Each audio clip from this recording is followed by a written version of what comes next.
Bueno,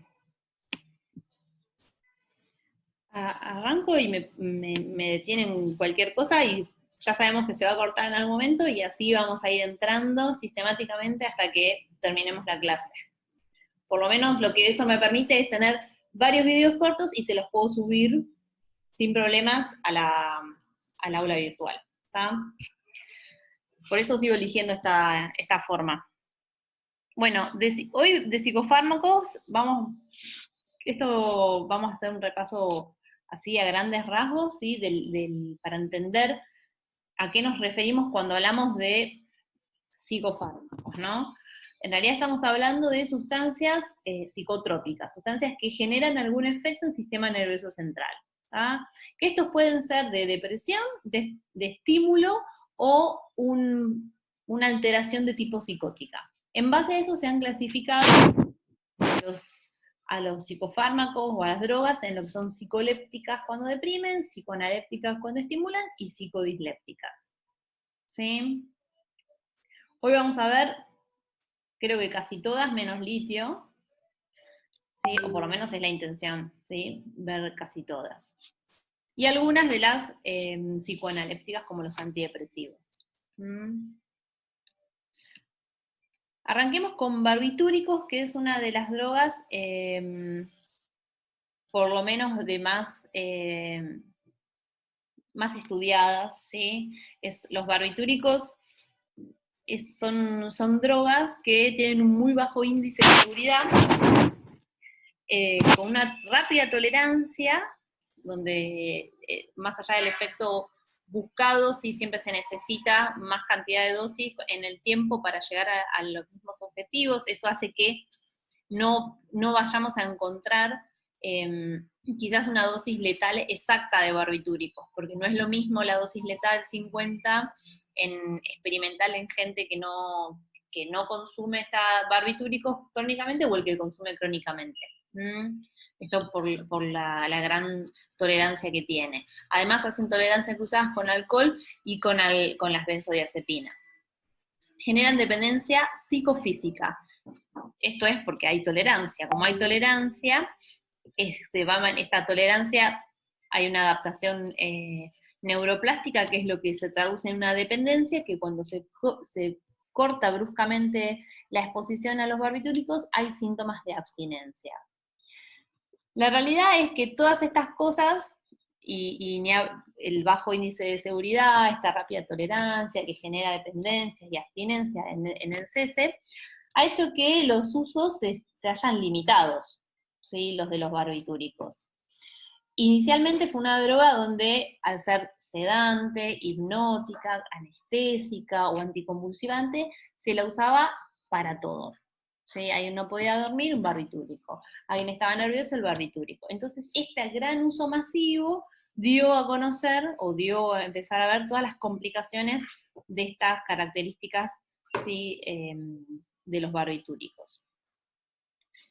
El caso más quizás histórico más nombrado es el de Marilyn Monroe, ¿sí? Donde su certificado de defunción habla de una intoxicación por barbitúricos, y en esa época, y ya desde antes, se hablaba como una droga, fíjense, como un elixir, algo como tratamiento práctico de insomnio, o sea, realmente como algo mágico que solucionaba muchos problemas. Y lo que se fue viendo con los años es que los suicidios aumentaban, ¿sí? Obviamente al ser masivo también había cada vez más accidentes, y esto se fue revirtiendo, esta curva fue invirtiéndose cuando aparecieron las benzodiazepinas, ¿sí? Los barbitúricos son sustancias que son lipofílicas, y esto es lo que hace que lleguen rápidamente al sistema nervioso central, atraviesen barreras fácilmente. Las vías de administración existen, o sea, varias, y en realidad va a depender de qué tipo de barbitúrico, las vías de ingresos en general. Pero pueden haber barbitúricos por vía oral, intramuscular, endovenoso, rectal, o sea, existen esta característica de ser lipofílico hace que podamos, o que existan barbitúricos con varias formas de formulaciones. Se distribuye en general a más liposolubilidad, mayor distribución, ¿sí? Tienen diferencias en lo que son las uniones de proteína y según los grados de ionización. Estas son características que van a hacer que la distribución se vaya modificando. Obviamente, por ser lipofílica, tienen pasaje placentario y mamario, y tienen metabolismo hepático, ¿sí? La eliminación es renal, y una característica muy importante de esta eliminación por vía renal es que hay una reabsorción tubular pH dependiente. Entonces, esto, ¿sí? Por ejemplo, es importante. ¿Por qué motivo? ¿Ustedes por qué creen que podría ser importante esto de que se reabsorba dependiendo del pH Un urinario? medio para Usar esa aumentar propiedad la para Tanto como desintoxicación. importante. Utilizarlo para alcalinizar la orina Muy y bien, aumentar la perfecto. digestión. Perfecto, muy bien. Entonces, como verán, en general muchas de las características, ¿sí?, de los cinéticas, nadie les va a preguntar cuáles son las características tóxico-cinéticas de los barbitúricos, pero muchas de estas características nos van a explicar muchas decisiones terapéuticas que podemos llegar a tomar. Voy a poner así. A los barbitúricos se los suele clasificar en bases que son de acción ultra corta, intermedia o larga, al igual que las benzodiazepinas, y esto de las acciones ultra corta, intermedia y larga, está muy relacionado a la utilidad, o sea, a los usos de estos fármacos. Los que son de una aplicación, de una vida media ultra corta, en general son aquellos que son anestésicos, ¿sí? Los que se usan a nivel preoperatorio o intraoperatorio, como es el tiopental, o sea, anestésicos que uno quiere rápida acción y después también que se termine pronto ese efecto sedativo. Y después los que son de acción corta o intermedia, ¿sí?, en general han sido más utilizados como hipnóticos o anticonvulsivantes, y los de acción larga también como más sedativos y como anticonvulsivantes. El fenobarbital es como la droga patrón, ¿sí?, de los barbitúricos. Y acá los distintos, ¿sí?, usos que se les fue dando. Pero la gran mayoría han sido como, actualmente, para lo que se usan son como anticonvulsivantes, ¿sí?, los barbitúricos, y a veces en los anestésicos. ¿Sí? Entonces, vamos a agarrar el fenobarbital como la droga más importante, patrón de este grupo de fármacos, ¿sí? Y además no solamente eso, sino además es realmente una de las más utilizadas dentro de los barbitúricos, ¿sí? La absorción bioral es completa, más allá de que pueda ser lenta, ¿sí? Alcanza una máxima concentración plasmática entre las 9 y las 10 horas. Lo que más nos va a interesar es lo que llega al sistema nervioso central y que genere su efecto, ¿sí? Bueno, vamos a lo importante. Respecto a los metabolitos, tiene metabolitos que tienen que son metabolitos activos, pero en menor cuantía que el fenobarbital, y estos metabolitos cuando son activos siempre son importantes, la semivida de los metabolitos que son activos, porque en casos de intoxicación, que es un caso diferente a la cinética del fármaco habitual, el metabolito activo empieza a tener mucha relevancia, porque uno a veces habla de que la clínica tiene que mejorar pasadas las 4 vidas medias, y de repente no son las 4 vidas medias del fármaco, sino de los metabolitos activos. Entonces, si tiene metabolitos activos de una vida media muy larga, el tiempo de observación de estos pacientes va a ser, sí, bastante prolongado. La característica de la eliminación renal, sí, esto de que depende del pH, aumenta la fracción excretada con la alcalinización, y es lo que vamos a utilizar, ¿sí?, como tratamiento casi específico en estas intoxicaciones. Más allá de que de las distintas características del pKa, ¿sí?, de los distintos barbitúricos, se suele utilizar bastante frecuentemente la alcalinización, y a veces, como casi todos generan acidosis, la alcalinización revierte tanto, la utilizamos como tratamiento de la acidosis y también para ayudar a la eliminación. Fíjense, las dosis mortales y dosis tóxicas tienen una gran variación. Las vidas medias son muy largas en general, ¿sí? Y muy variables porque depende de hace cuánto que toman los fármacos, pero sepan en general que son intoxicaciones donde el paciente está bastante tiempo con sintomatología, ¿sí? Y lo otro es que como se eliminan por vía renal, se pueden detectar en los screen de orina. Cuando alguien hace un screen de orina, o hacemos de una UAR un screen de orina, uno de las sustancias que uno detecta como positivas o negativas son los barbitúricos, ¿sí? Fenobarbital, puntualmente. Mecanismo de acción. El que pasó por fármaco, esto ya lo resabe, ¿sí? Prolongan la duración de la apertura de los canales de cloro, ¿sí? Asociados a los receptores GABA, ¿sí? Perpolarizando la neurona y bloquea el impulso nervioso. Acá nadie les va a insistir cuál es la diferencia entre los barbitúricos y las benzodiazepinas, como pasaba con fármaco, pero nada, saber cuáles son los receptores involucrados y cuáles son los mecanismos de acción, a veces los ayuda a saber un poco dónde están las diferencias entre un tipo de intoxicación y la otra. Bueno, aumenta a su vez la fijación del GABA al receptor GABA y promueve la fijación de benzodiazepinas al receptor GABA. Esto habla de el sinergismo que aparece cuando un paciente hace una coingesta, ¿sí? De psicofármacos. Porque acá vamos a ver uno por uno, pero muchas veces hay asociación, ¿sí? En el consumo de psicofármacos. No es lo único que hace, ¿sí? Esto de actuar sobre los receptores GABA, sino que además tiene otros mecanismos de acción que adquieren relevancia por el daño, ¿sí? Que generan a nivel neuronal, ¿sí? Genera un antagonismo de receptores de AMPA y kainato, que son receptores glutamatérgicos, estimulan canales que son de sodio voltaje dependientes, casi todos eso lo van a ver casi como regla, de que en situaciones de intoxicación, todas aquellas sustancias que alteren canales de sodio, canales de cloro, canales de potasio, aparece el riesgo asociado de convulsiones y de arritmias.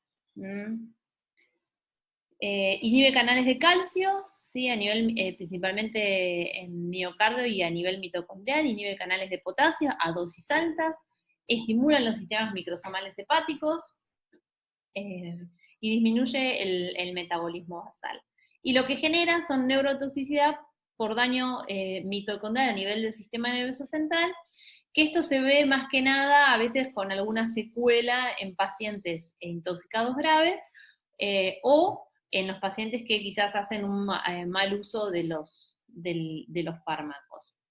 ¿Sí? Hay que saber diferenciar en todos los fármacos lo que es un efecto adverso de una intoxicación aguda.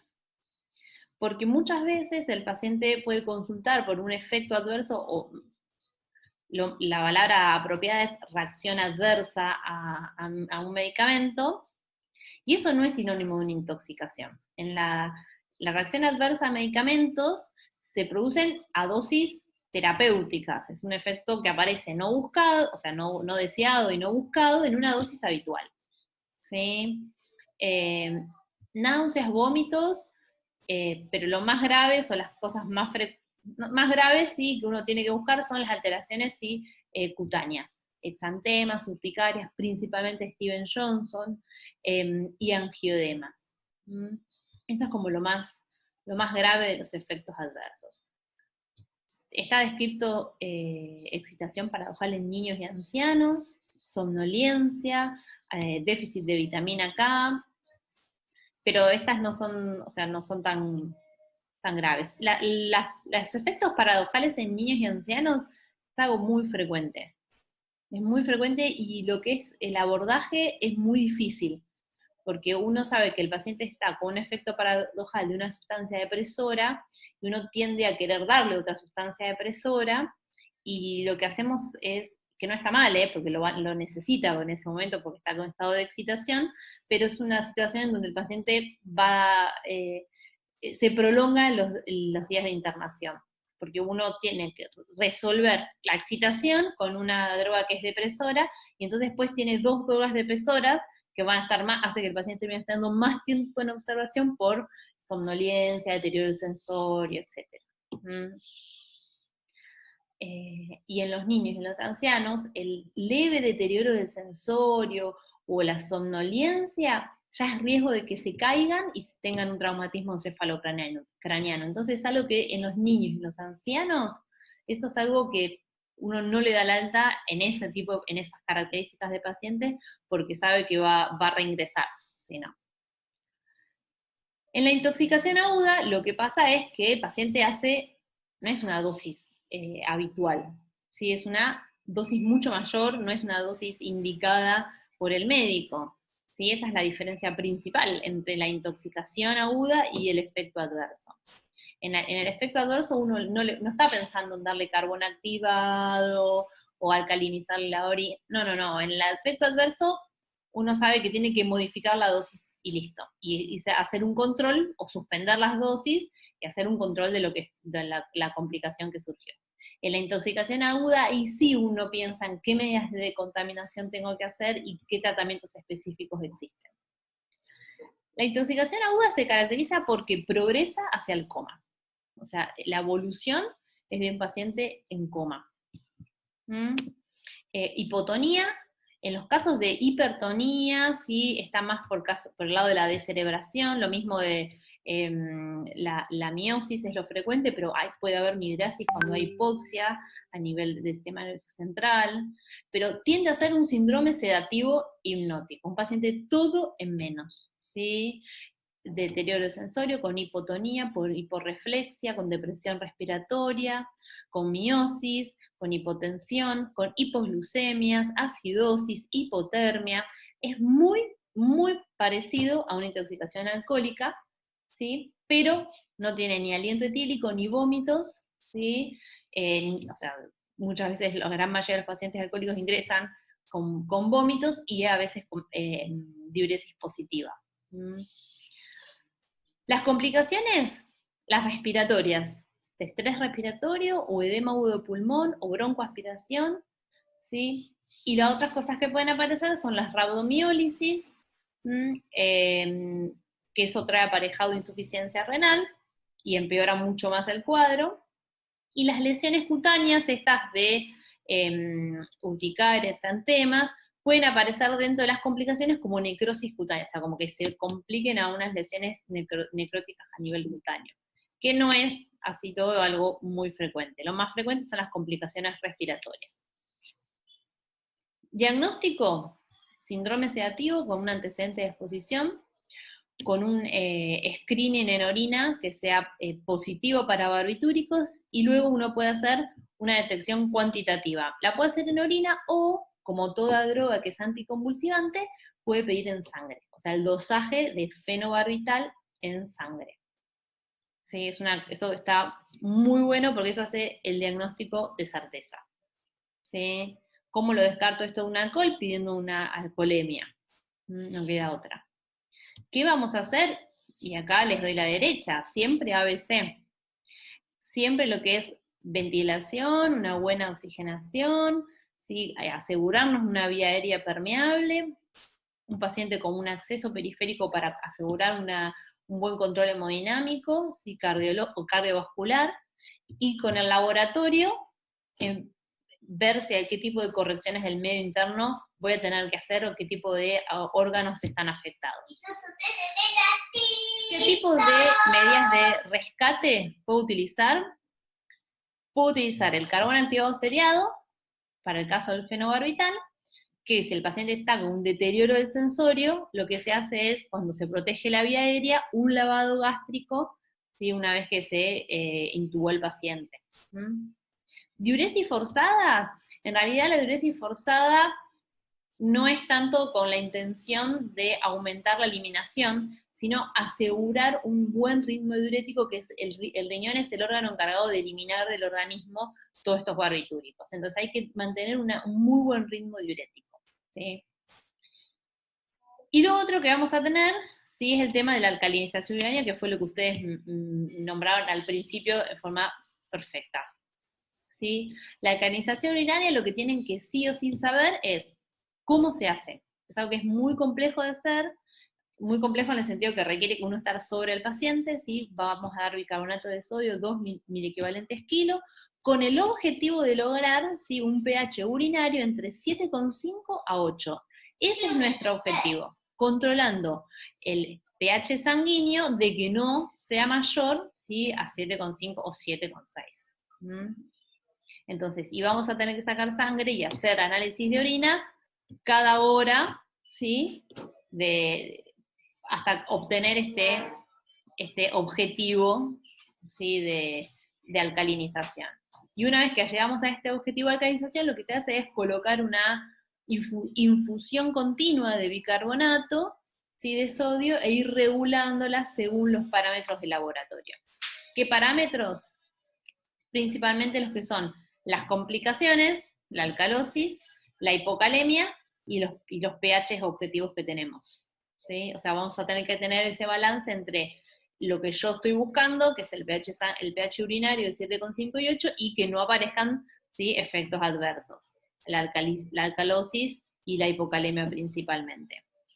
Hay otros, sí, hipomagnesiemias, hay hipocalcemia, hay otras alteraciones, pero estas son las más importantes y que hay cambios más rápidos.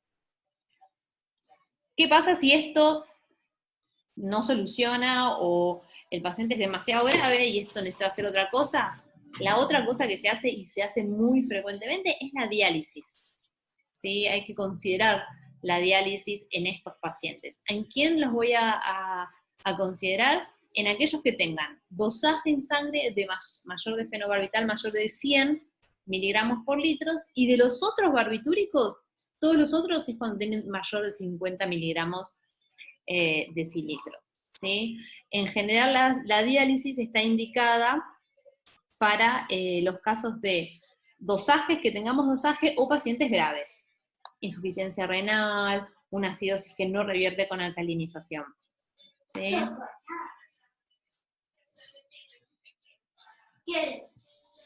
Ale, una duda.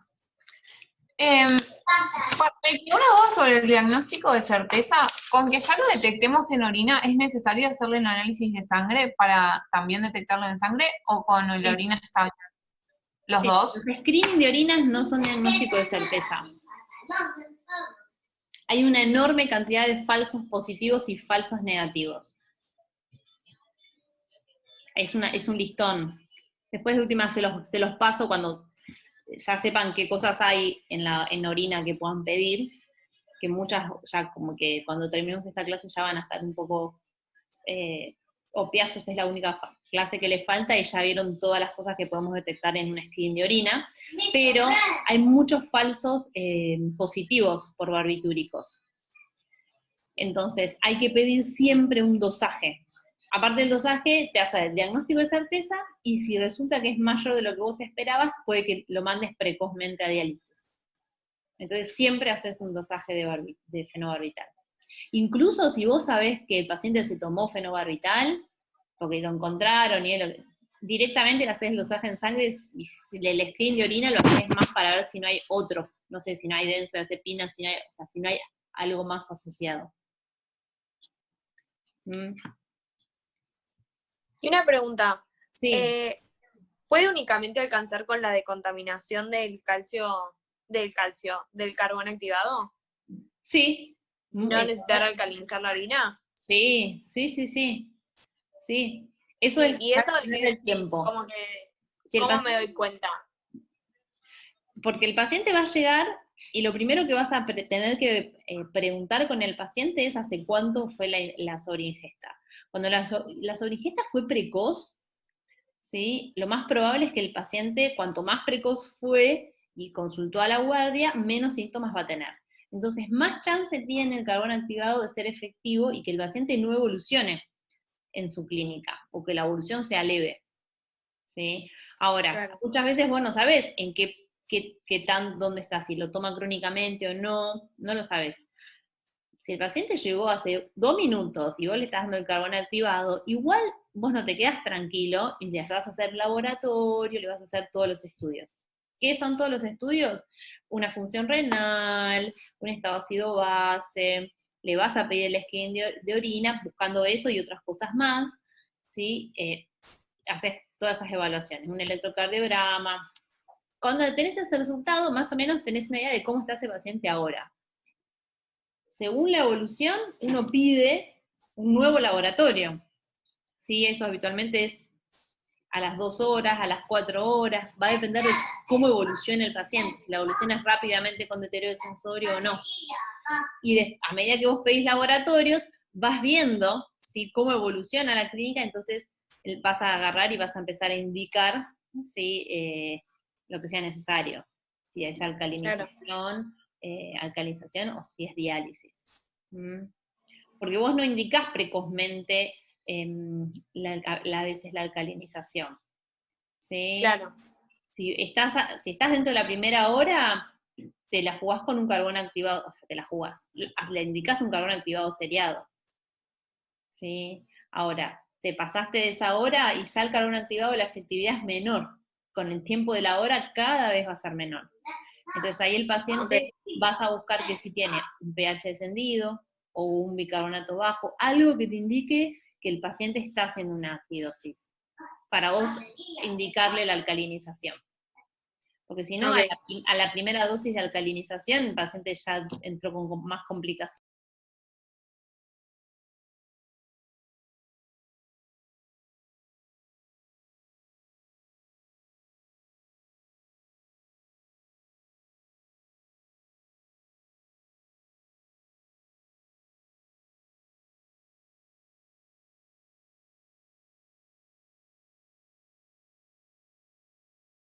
Ustedes ven en simultáneo el paciente con una intoxicación. Pasa que en ese momento tienen que sí o sí saber las contraindicaciones y las complicaciones de lo que indican.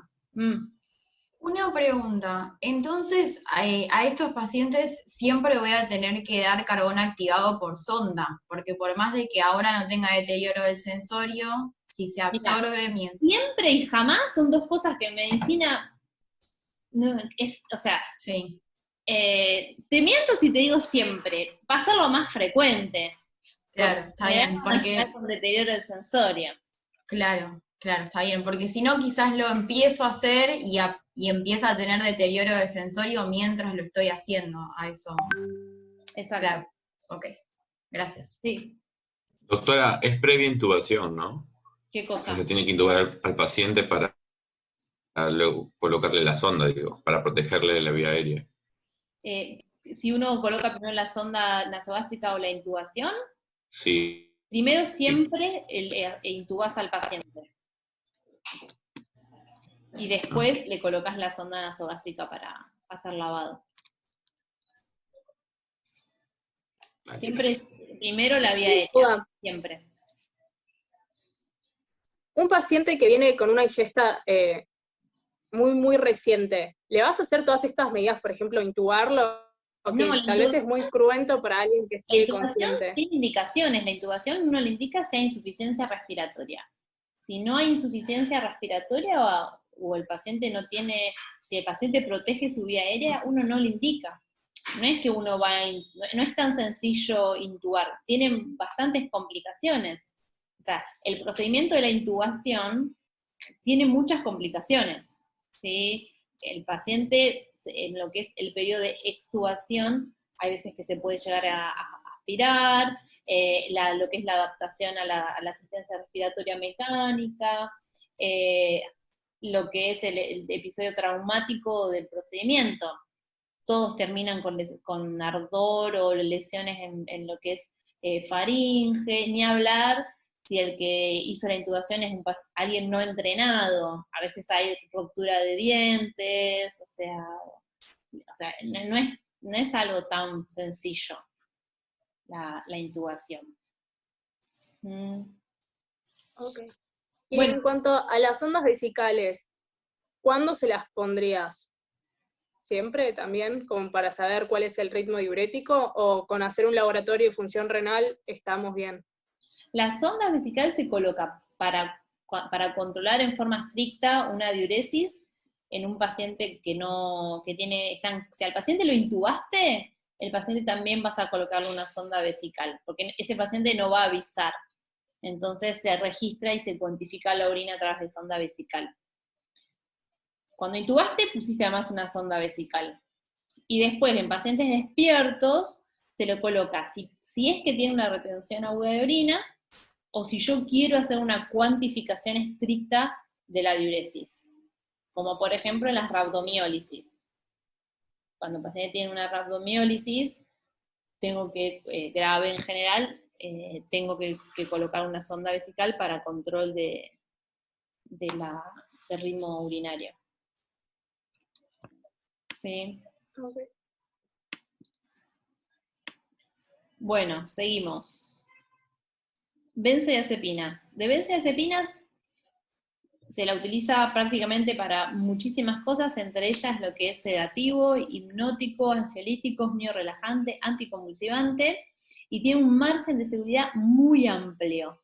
Es algo que es casi lo que hace que nosotros usemos muy frecuentemente las benzodiazepinas en muchas afectaciones toxicológicas, ¿sí? Voy a intentar ir un poquito más rápido. De benzodiazepinas, sepan y que en realidad creo ya lo saben, que existen una enorme cantidad de benzodiazepinas, ¿sí? Que tienen diferente duración de acción, diferentes potencias y por ende diferentes vidas medias, con lo cual es algo que esto va a estar relacionado al tiempo y a la velocidad de inicio de los síntomas, ¿sí? Aquellas de alta potencia y de rápida acción, como es midazolam, rápidamente el paciente hace un deterioro del sensorio, ¿sí? Ahora bien, pacientes que son adictos endovenosos a midazolam generan, ¿sí? Como está acá, ¿sí? Tolerancia y dependencia, con lo cual son pacientes que tienen más riesgo de presentar abstinencias cuando no las usan, en los casos de benzodiazepinas. Ahora bien, no es lo único, ¿sí? en las benzodiazepinas. Lo más frecuente son las dosis o los usos por vía oral de las benzodiazepinas, porque hay mucho abuso, ¿sí? de benzodiazepinas. Entonces hay mucha gente que se automedica con benzodiazepinas comprimidos, con lo cual hay mucha gente que no sabemos exactamente cuánto es la cronicidad en su uso. Y esto es muy importante en el tratamiento. Metabolismo, muchos o algunos tienen metabolitos activos, ¿sí? El clordiazepóxido, el diazepam, ¿sí? El diazepam quizás es como más importante, por lo menos los que más se utilizan. Dentro de sus mecanismos de acción, ¿sí? Lo que hacen es incrementar la frecuencia de apertura de los canales de cloro. Y eso va a generar la hiperpolarización, ¿sí? Con la disminución de la excitabilidad neuronal. Sus efectos adversos son muy conocidos y en general más relacionados a lo que es sedación, hipotonía o algún síndrome confusional, ¿sí? Náuseas, vómitos, mareos.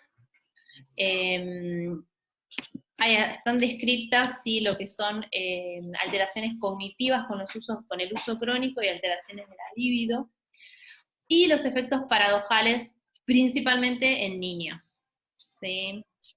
La intoxicación aguda es principalmente un síndrome sedativo hipnótico, ¿sí? Puede llegar a haber nistagmus, la verdad es que no se ve frecuentemente, sí suele haber reflejo fotomotor enlentecido, es algo que se ve muy frecuentemente. Lo importante con las intoxicaciones con benzodiazepinas, que es la consulta, por lejos una de las consultas más frecuentes, es primero hacer una evaluación clínica, ¿sí? Para ver la gravedad de la intoxicación. El tiempo, ¿sí? El antecedente de exposición, a saber la latencia, ¿sí? Para saber si uno puede indicar, ¿sí? Carbón activado. Recuerden que las benzodiazepinas demoran el vaciado gástrico, entonces hay veces que uno da carbón activado dentro de las 6 horas y sigue haciendo efecto el carbón activado, porque enlentece mucho el vaciamiento gástrico. La determinación de orina en estos pacientes, la importancia es relativa, porque como muchos pacientes ya usan crónicamente, pueden darnos positivos el screening de orina, y es positivo porque lo toman crónicamente. Entonces es muy importante realizar una determinación cuantitativa, o sea, analizar la magnitud de la cantidad de metabolitos, ¿sí? De benzodiazepinas que hay en orina, como para tener una mejor interpretación de si esa intoxicación fue reciente o es algo que aparece en el laboratorio porque consume el paciente crónicamente como medicación habitual. Esto es lo que hace que muchas veces sea una droga frecuente como droga de abuso sexual. La gente, como saben que las personas toman crónicamente o habitualmente alguna benzodiazepina, a veces les dan alguna medicación o alguna sustancia que sea depresora del sensorio, que es una benzodiazepina, lo que son las viudas negras, ese tipo de cosas, y cuando uno hace los análisis le da benzodiazepinas, y el paciente dentro de su medicación habitual están las benzodiazepinas, entonces uno no puede determinar si es la benzodiazepina que toma habitualmente o es la que le dieron recién. Entonces el semi-cuantitativo puede orientar mucho, ¿sí? A que si es una exposición reciente o no. ¿Qué cosas hay que pedir en el laboratorio? Glucemias para descartar diagnósticos diferenciales, al igual que el ionograma. La CPK y la función renal, principalmente porque los pacientes quedan con deterioro del sensorio y el decúbito prolongado, suelen generar rhabdomiólisis. Y el estado ácido-base, por la principal complicación de las benzodiazepinas, es las complicaciones respiratorias. Entonces el estado ácido-base nos va a hablar un poco de la necesidad, ¿sí? O de la complejidad que está existiendo en ese sistema o intercambio gaseoso. El tratamiento, evaluación del ABC del paciente, ¿sí? Evaluar si es necesaria una decontaminación, que puede ser vía oral con el carbón activado, si el paciente llega despierto, y si el paciente tiene un deterioro del sensorio, podemos hacer lavado gástrico o no. Hay gente que no le pone carbón activado de entrada vía oral, sino le hace de entrada un lavado gástrico. Eso depende de cada médico tratante en la relación riesgo o ecuación riesgo-beneficio. Pero siempre hay que, en general, intentar alguna medida de decontaminación si estamos dentro, ¿sí? de las primeras horas. Laboratorio, para ver si existe alguna alteración y corregirla, y siempre el tema es si damos o no damos flumazenil. Que el flumazenil lo que hace es una inhibición competitiva, ¿sí? De los receptores GABA, entonces el paciente se va a despertar. El tema es que el flumazenil tiene dos cosas. Primero, es que tiene una vida media muy corta, entonces, así como lo di, quizás revierto el cuadro, rápidamente el paciente puede deteriorar nuevamente el sensorio, que eso es lo de menos, porque uno agarra y si mejoró, deja una infusión continua, ¿sí? de flumazenil y va evaluando la necesidad de ir bajando la dosis. Pero el principal problema con el flumazenil es que puede desencadenar abstinencias, ¿sí? Entonces, existen ciertas contraindicaciones puntuales del flumazenil. Y esto es lo que ha hecho que el flumazenil se deje de usar como medida diagnóstica o terapéutica en paciente en coma. Ya no se usa en forma rutinaria, ¿sí? El flumazenil para diagnóstico de dosis diferencial, porque a veces se usaba el flumazenil para, si respondía, entonces era una benzodiazepina, y por otro lado, decían, bueno, ya le estoy haciendo el tratamiento, o me cuenta qué fue lo que pasó. La realidad es que esa medida o esa decisión de indicar indiscriminadamente flumazenil aumentó un montón de complicaciones. Abstinencias y principalmente arritmias y convulsiones. Por este motivo es que las benzodiazepinas están contraindicados en situaciones en donde el paciente tenga un uso crónico de benzodiazepinas o el paciente tenga una coingesta, ¿sí?, ya sea medicación habitual o no, de sustancias que son proconvulsivantes. La más característica son los antidepresivos tricíclicos, ¿sí? Pero no sé, el bupropion, que es proconvulsivante, también estaría contraindicada, por si algo, ¿sí? Y principalmente esto del consumo crónico es lo que ha hecho que se deje de usar así en forma indiscriminada. ¿Cuáles son los síntomas de abstinencia cuando que suceden? El más riesgoso es la convulsión. La convulsión y la excitación psicomotriz. La excitación psicomotriz porque es una situación de riesgo para el paciente y para el personal de salud, porque el paciente se despierta y empieza a tirar patadas y puños para todos lados y se puede lastimar él o a otros, ¿sí? Y por otro lado, las convulsiones, que el tratamiento de la convulsión va a ser benzodiazepinas. Entonces lo que termina sucediendo es que le prolongo la estadía hospitalaria. Entonces, las abstinencias por benzodiazepinas, cuando son bruscas, son muy graves. ¿Y qué tenemos de intermedio? El insomnio, la ansiedad, la agitación, la sudoración, temblor, cefalea, ¿sí? Se han visto casos de paranoia o alucinaciones. Y el tratamiento en estos casos es benzodiazepinas, ¿sí?, preferiblemente de vida media larga, ¿sí?, con una reducción gradual. Habitualmente lo que se usa es el clonazepam o el diazepam para eso, y se va haciendo una reducción. Se dice habitualmente que un 25% cada 3 días es una reducción aceptable, pero la realidad es que vemos que a veces toleran una reducción mucho más rápida. Bueno, esto, las recomendaciones los entiendo. Bueno, vamos con neurolépticos. De neurolépticos, la clasificación es entre típicos y atípicos. Las butirofenonas, sí, tenemos, y hay distintas características entre unos y otros, sí. Las butirofenonas, que es el haloperidol, son muy, muy utilizadas en las emergencias, ¿sí? Y las fenotiacinas también, principalmente lo que es la levomepromacina, ¿sí? Pero en ambulatorio la clorpromacina se usa bastante y la tioridacina también, y la levomepromacina también. Pero el haloperidol habitualmente es una droga bastante general de uso de guardia.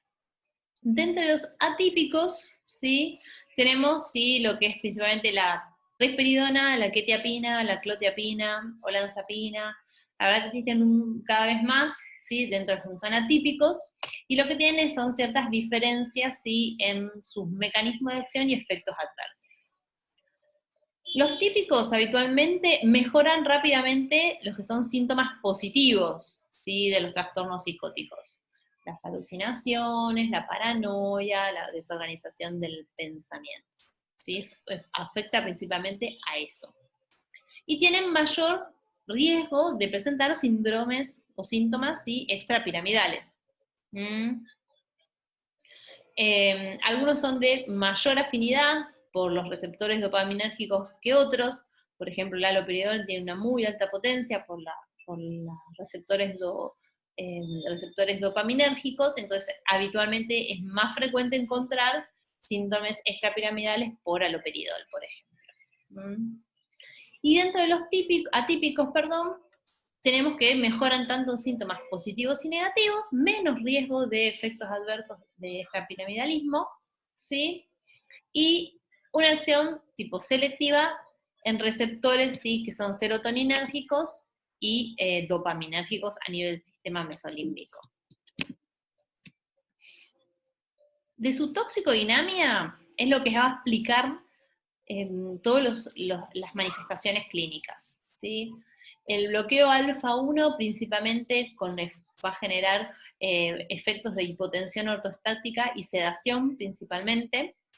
El bloqueo H1 muy sedativo, y hay algunos que tienen más efectos sedativos que otros y se usan para eso a veces, porque incluso en las abstinencias alcohólicas uno busca alguno que sea más bien sedativo a veces para cuando lo deja más crónico, para evitar sí, que el paciente se siga con una excitación o un delirio hiperactivo. Bloqueos alfa 1 es principalmente sedación. Los bloqueos muscarínicos generan midriasis, taquicardia, sequedad de piel y mucosas, hipertermia, retención aguda de orina, ruidos hidroaéreos disminuidos. O sea, generan un síndrome anticolinérgico, ¿sí? El bloqueo muscarínico, síntomas anticolinérgicos. Y el bloqueo, ¿sí?, del dopaminérgico va a generar signos de extrapiramidalismo. Tiene un efecto antiemético y es principalmente su acción antipsicótica está relacionada con este bloqueo dopaminérgico, pero en lo que a nosotros respecta a la intoxicación aguda, nos va a interesar buscar la sedación, los efectos anticolinérgicos y síntomas de extrapiramidalismo. Esto de los efectos tubuloinfundibulares, dopaminérgicos, en la intoxicación aguda no es relevante, pero sepan que si es un paciente con consumo crónico, podemos encontrar otras alteraciones más. ¿Qué más hacen? Bloqueo serotoninérgico. Y si existen algunos atípicos nuevos que tienen más acción serotoninérgica, más riesgo va a tener, ¿sí?, de alguna clínica serotoninérgica, ¿sí?, de algún síntoma serotoninérgico. Y por otro lado, bloquean canales voltaje dependientes rápidos de sodio, ¿sí?, y los canales lentos de potasio. Y esto va a generar, principalmente los canales rápidos de sodio, disminución de la contractilidad, ¿sí?, con mayor probabilidad en general en las fenotiacinas, ¿sí?, y en el caso de mayor probabilidad de arritmias, y en los bloqueos de potasio, en los canales lentos de potasio, pueden aparecer prolongaciones del QT, el QT corregido, ¿sí?, que si el paciente a su vez tiene alguna comorbilidad de base, no sé, un Brugada, un síndrome QT prolongado, o alguna arritmia cardíaca no estudiada, le aumentan los riesgos de arritmias y de muerte súbita por torzada de punta. Incluso están bastante bien estudiados las complicaciones cardiovasculares en pacientes psiquiátricos producto de los psicofármacos, principalmente de los neurolépticos, antipsicóticos, ¿sí? Entonces, en un paciente que va a llegar con una sobreingesta de neurolépticos o antipsicóticos, voy a tener que buscar, o voy a imaginarme un paciente sedativo, pero con síntomas antimuscarínicos, con síntomas de extrapiramidalismo y complicaciones cardiovasculares, ¿sí?, y eventualmente las neurológicas de convulsiones. Pero lo principal que voy a buscar va a ser síntomas antimuscarínicos, síntomas de extrapiramidalismo y las alteraciones en el electrocardiograma. Y lo serotoninérgico también, principalmente lo que es relacionado al clonus, quizás. Pero no es lo más habitual, ¿sí?, encontrar síndromes serotoninérgicos en estos pacientes, porque muchas veces la afectación dopaminérgica es mucho mayor y lo que suelen predominar son la rigidez, la hiperreflexia, ¿sí?, la rigidez principalmente, diré, ¿sí? Tienen varias vías de administración, ¿sí?, tanto oral, intramuscular o endovenosa. Tienen una vida media muy variable, pero siempre prolongada, ¿sí?, con circuito enteropático, que habitualmente los síntomas anticolinérgicos contraindican la utilización de carbono activado seriado, porque el hilio, ¿sí?, o la falta de ruidos hidroaéreos por el bloqueo muscarínico hace que no le podamos dar carbono activado seriado estos pacientes. Muchas veces hay formulación de metabolitos activos, entonces vamos a estar siempre hablando de pacientes con internaciones prolongadas, ¿sí? Y ni hablar de lo que es quizás sus vidas medias, lo que uno puede llegar a estar el paciente internado. ¿Qué voy a buscar en el sistema de la intoxicación aguda entonces? Síntomas de agitación, excitación psicomotriz hasta convulsiones o deterioro del sensorio y coma. Y esto va a depender de cuál es el efecto, ¿sí?, del psicofármaco que haya tomado. Si es más bien no sé, o combinación, ¿sí? Si es un típico o un atípico. En los típicos, ¿sí?, habitualmente el paciente puede tener inicialmente una excitación y después evoluciona siempre con un deterioro del sensorio. Y cuando son atípicos, a veces hay más predominio, ¿sí?, de uno o del otro. Porque los atípicos tienen una gran variabilidad en su afinidad por receptores entre ellos. Con lo cual, uno tiene que estar como dispuesto a poder encontrar cualquiera de las dos cosas en estos pacientes. Y no va a ser el sensorio lo que nos va a guiar el diagnóstico de un neuroléptico, ¿sí?, sino más que nada las complicaciones musculares, ¿sí?, si aparecen rigidez, ¿sí?, si aparecen síntomas extrapiramidales. Y entre ellos tenemos como muy frecuentes las distonías, ¿sí?, que las distonías sí suelen aparecer en las primeras horas del consumo de los neurolépticos y puede durar hasta 3 o 5 días. Las distonías son contracturas musculares de pequeños grupos de músculos que son muy molestos para el paciente. Los más frecuentes son a nivel de la cara, o por lo menos en las consultas suelen ser frecuentes las contracturas a nivel facial, o la lengua, o el cuello, ¿sí? Y consultan porque les molesta realmente, y no se les va. El tratamiento de elección es el biperideno, pero la realidad es que muchas veces mejoran, ¿sí?, con benzodiazepinas o difenhidramina, ¿sí?, cualquiera de los tres. El ideal es el biperideno, incluso en los pacientes que aparecen las distonías con un efecto adverso, el paciente queda medicado crónicamente con el antipsicótico y además con el biperideno. A veces lo que se hace es al sumarse, ¿sí?, las benzodiazepinas junto con biperideno, ¿sí?, y en los casos de no tener biperideno, uno puede agregar la difenhidramina como un sedativo, ¿sí?, pero es bastante más discutida la difenhidramina. Así que distonía, biperideno con benzodiazepinas. A veces, si no tenemos biperideno, se dan las benzodiazepinas solas y se controla la evolución. Las disquinesias suelen ser algo más de paciente crónico. Las disquinesias ya son movimientos repetitivos en pacientes medicados crónicamente, ¿sí? Aparecen a los 3 a 6 meses, ¿sí?, y tienen, dentro de los tratamientos o de las disquinesias, tenemos las benzodiazepinas asociados a algún otro fármaco que sea sedativo o agonista dopaminérgico.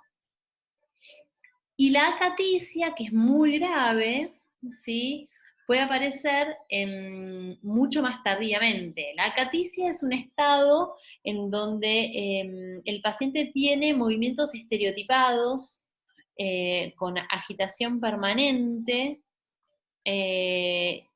y la situación es, realmente, cuando el paciente consulta por esto, es de varios días de evolución.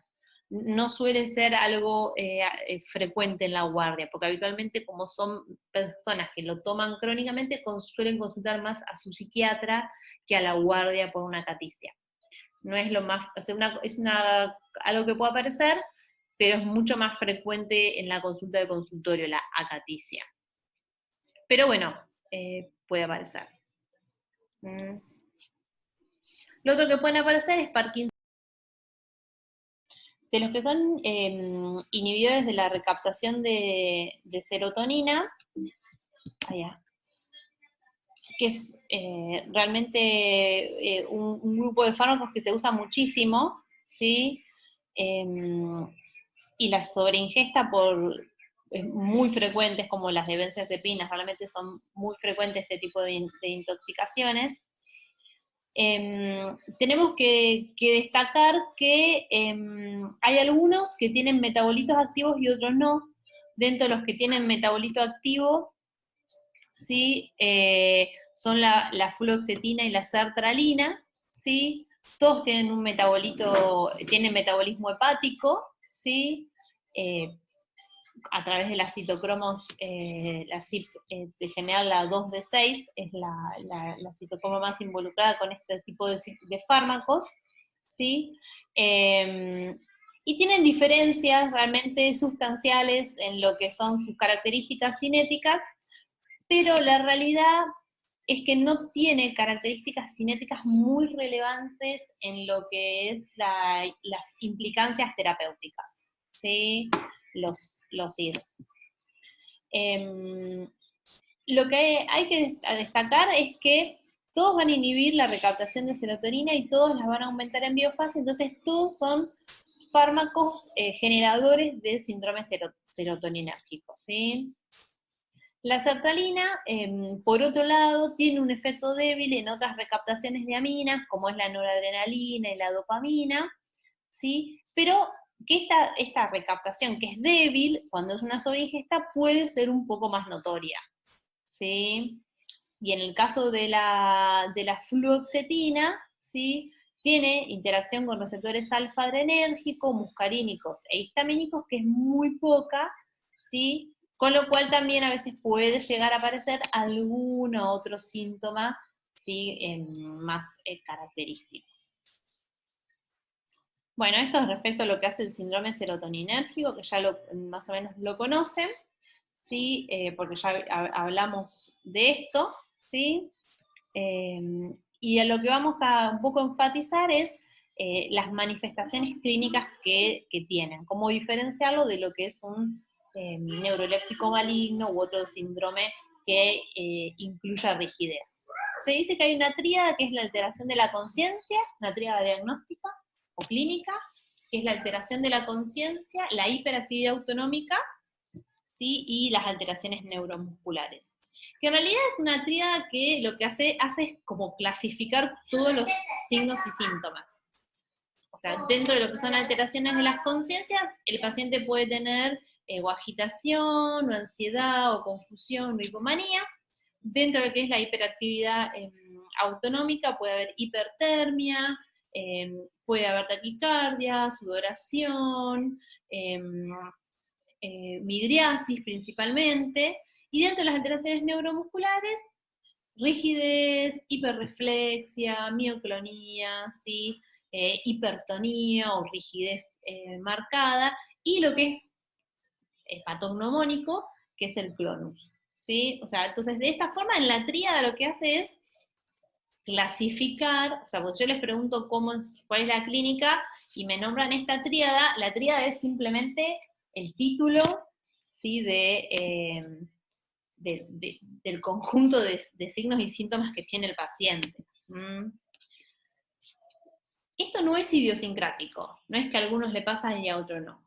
Cuando hubo una ingesta aumentada o el paciente hizo alguna ingesta con alguna otra sustancia que también es proserotoninérgica, entonces si hay aumento de serotonina, siempre van a aparecer síntomas, ¿sí? Y los síntomas pueden aparecer, y aparecen rápidamente. En general, dentro de las primeras 6 horas aparecen. No se demora. O sea, y eso hace que uno pueda asociar rápidamente lo que le pasa con el fármaco ingerido, ¿sí? Suele ser predecible, o sea, si el paciente viene por una sobreingesta de IRS, yo ya tengo que estar pensando qué es lo que le va a pasar, es esto. Con lo cual, tengo que ir directamente a buscar, sí, el síndrome.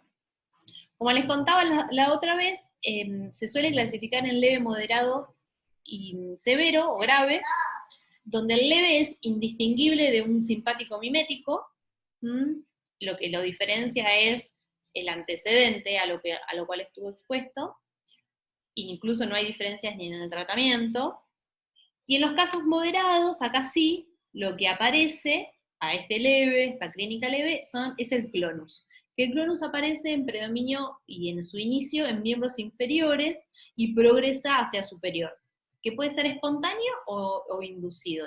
Inicialmente es inducido y luego sí evoluciona hacia espontáneo.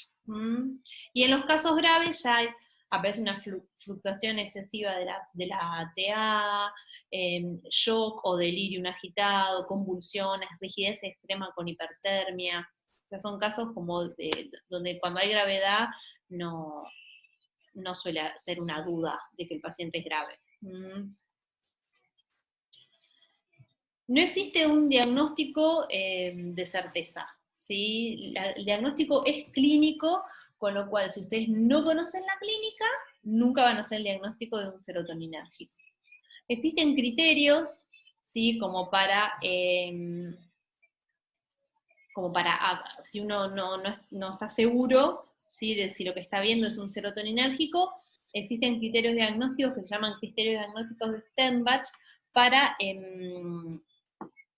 hacer diagnóstico del síndrome serotoninérgico. Que estos criterios son la clínica, ¿sí? Se habla de 4 criterios mayores o 3 mayores y 2 menores, donde los mayores y los menores es una clasificación de todos los síntomas del síndrome serotoninérgico que recién hablamos, y es muy específico, ¿sí? de serotoninérgico. No es el único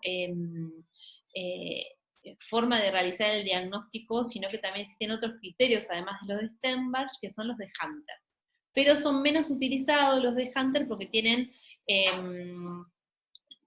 realmente solamente la presencia de clonus hace el diagnóstico, ¿sí? O sea, ya sea clonus, fíjense que los criterios son que tenga clonus espontáneo, que tenga clonus inducible, ¿sí? Más agitación o diaforesis, que tenga temblor, hipertermia, o que tenga hipertonía, hipertermia más clonus ocular o inducible. Con lo cual habla de que siempre que hay clonus tenemos un serotoninérgico. ¿Está? Hay estudios que son complementarios que siempre hay que solicitar en estos pacientes, que complicaciones que son complicaciones que pueden presentar, que son la rhabdomiólisis, y junto con la rhabdomiólisis suelen presentar a veces acidosis metabólica, alteraciones del hepatograma, ¿sí? Y del coagulograma con hemorragias, ¿sí? Y alteraciones también de la función renal, ¿sí? Con esta rhabdomiólisis. Otra complicación que pueden tener es la secreción inadecuada de hormona antidiurética, ¿sí? Que no es algo por suerte muy frecuente, pero es algo que la hiponatremia, ¿sí? Con secreción inadecuada de antidiurética puede, con edema cerebral y convulsiones, puede estar dentro de las complicaciones, de los casos graves. Alteraciones en el electrocardiograma se han visto principalmente lo que es taquicardia ventricular, no está tan asociado a lo que son las prolongaciones del QT, como en otros tipos de psicofármacos. Y el electroencefalograma para constatar que el paciente quizás esté teniendo un estatus convulsivo cuando aparece como duda diagnóstica. Este cuadrito es más que nada para que una vez que ya hayan estudiado todos los síndromes, lo ideal es que lo puedan armar ustedes y después cotejar con esto de cuáles son las diferencias, fíjense, entre el síndrome serotoninérgico, el neuroléptico maligno, entre el anticolinérgico, ¿sí? O la hipertermia maligna, que son los diagnósticos que más frecuentemente aparecen como duda.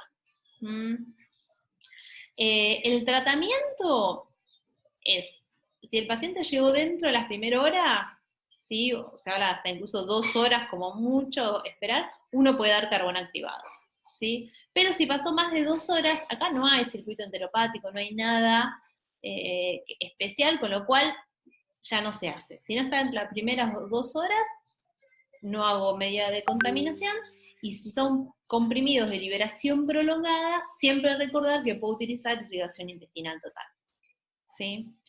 ¿Cuál es la conducta inicial? Es siempre suspender el agente que sea serotoninérgico, obviamente hacer el ABC, que es algo que venimos hablando ya de forma sostenida, ¿sí? En los casos tanto leves, moderados como severos, se utilizan benzodiazepinas, ¿sí?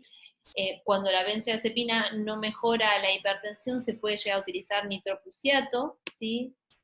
Que es lo más frecuentemente utilizado, ¿sí?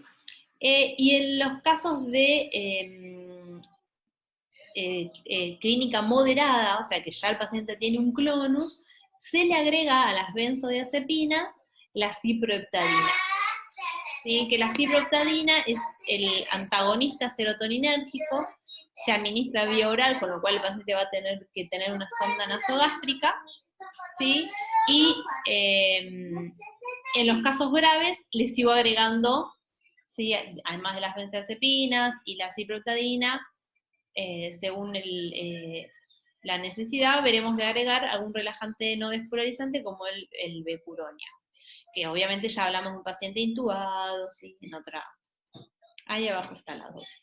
Nadie les va a preguntar la dosis de ciproheptadina, ¿eh? Es más que nada para que sepan cómo se da. Bueno.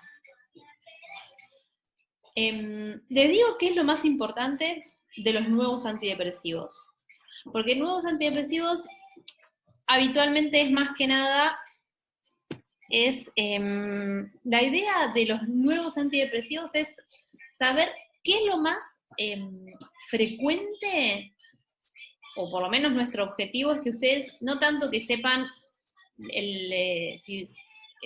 precisamente si tienen más acción de serotoninérgica, si es del receptor 2A, si es el del 2C, sino principalmente cuáles son los mayores riesgos con cada nuevo antidepresivo tricíclico.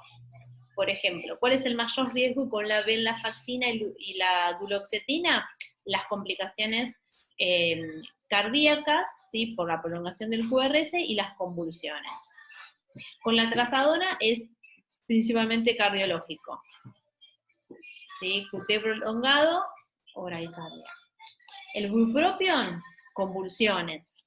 O sea, como que, por eso yo les puse esto así como redondeadito para que sepan, o sea, porque el objetivo de los nuevos antidepresivos ya no es tanto a empezar a analizar el mecanismo de acción, porque como verán, es lo mismo que todos los anteriores, pero un poco más de acá, un poco menos de allá.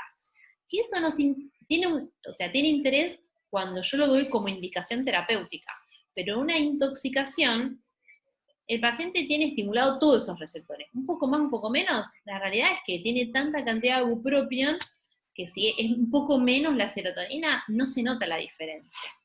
Entonces, lo que yo tengo que saber en estos casos es cuál es el mayor riesgo con los nuevos antidepresivos. El mayor riesgo del bupropión es las convulsiones.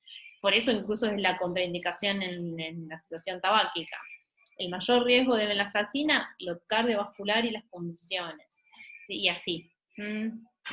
La mirtazapina, por ejemplo, es muy sedativa, ¿sí? Que habitualmente estamos hablando de antidepresivos que suelen ser excitatorios, pero la mirtazapina es muy sedativa, ¿sí? Y puede dar taquicardia con hipotensión. Pero esto de que sea sedativa es algo que no todos los antidepresivos generan, ¿sí? Y bueno, estos son como efectos adversos así generales. Yo creo que más nada, ¿eh? Que el resto es como que... esto está interesante, los falsos positivos, pero la realidad es que sepan que lo que tienen que saber es que pueden haber falsos positivos siempre, ¿sí?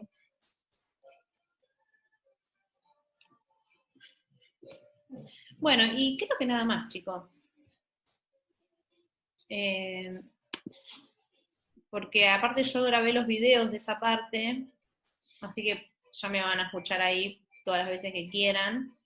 Y, o sea, me parece como que lo más importante es